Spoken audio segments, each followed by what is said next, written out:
সেই শেখ হাসিনাকে বাংলাদেশের আন্তর্জাতিক অপরাধ ট্রাইব্যুনাল তার অপরাধের প্রেক্ষিতেই, প্রমাণের প্রেক্ষিতেই সর্বোচ্চ শাস্তি ঘোষণা করেছে। কিন্তু সেই শেখ হাসিনাকে আমরা এখনো পর্যন্ত দেশে ফিরিয়ে নিয়ে আসতে পারি নাই।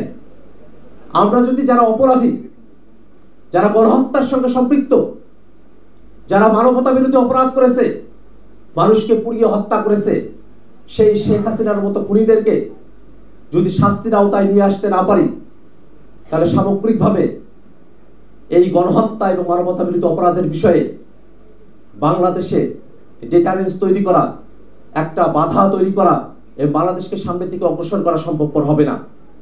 এবং সেই জায়গাটাই আমাদের প্রতিবেশী দেশ ভারত তারা সুযোগ হিসেবে তারা সেটাকে ব্যবহার করছে। একই তো শেখ হাসিনা যখন বাংলাদেশে ক্ষমতায়, তার সব ধরনের অপকর্মকে ভারত সাফাই গিয়ে গেছে। বাংলাদেশে পাতানো নির্বাচন, রাতের ভোটে নির্বাচন, একতরফা নির্বাচনের পেছনে ভারতের সরাসরি হস্তক্ষেপ ছিল। সেই ভারতই বাংলাদেশে এতগুলো খুন করার পরে, গুম করার পরে শেখ হাসিনাকে তার নিজের দেশে আশ্রয় দিয়েছে। ভারতের পররাষ্ট্রমন্ত্রী জয়শঙ্কর বলেছেন, শেখ হাসিনা ভারতে থাকবেন নাকি থাকবেন না সেটা শেখ হাসিনার সিদ্ধান্ত। কোনোভাবেই কোনো একজন ফাঁসির দণ্ডপ্রাপ্ত আসামি, কোনো একজন গণহত্যাকারী, মানবতা বিরোধী অপরাধী, তার ইচ্ছার উপর নির্ভর করে কোন একটি দেশ তার ডিপ্লোমেসি সাজাতে পারে না।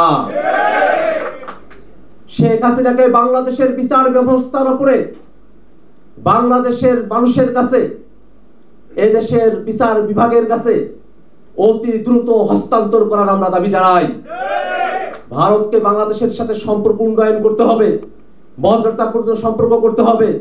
আওয়ামী লীগ এবং শেখ হাসিনার সঙ্গে বাংলাদেশের জনগণকে বিচ্ছিন্ন করে ভারত যে সম্পর্ক করেছিল, সেই সম্পর্কের বাইরে এসে নতুন করে নতুন দিনের মানুষরা যারা আছেন তাদের সাথে যদি সম্পর্ক করতে হয়, তাহলে শেখ হাসিনাকে অবিলম্বে বাংলাদেশে ফিরিয়ে দিতে হবে।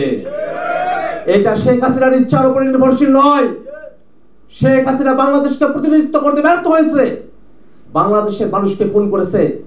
সেই শেখ হাসিনার পক্ষে কোনো একটি দল, কোনো একটি দেশ কোনোভাবেই তার পক্ষে অবস্থান নিয়ে তার মতামতের উপর নির্ভর করে তার দেশে ফেরা আসা না আসাকে তারা ডিপ্লোমেসির ভাষায় কোনোভাবেই ব্যাখ্যা করতে পারেন না।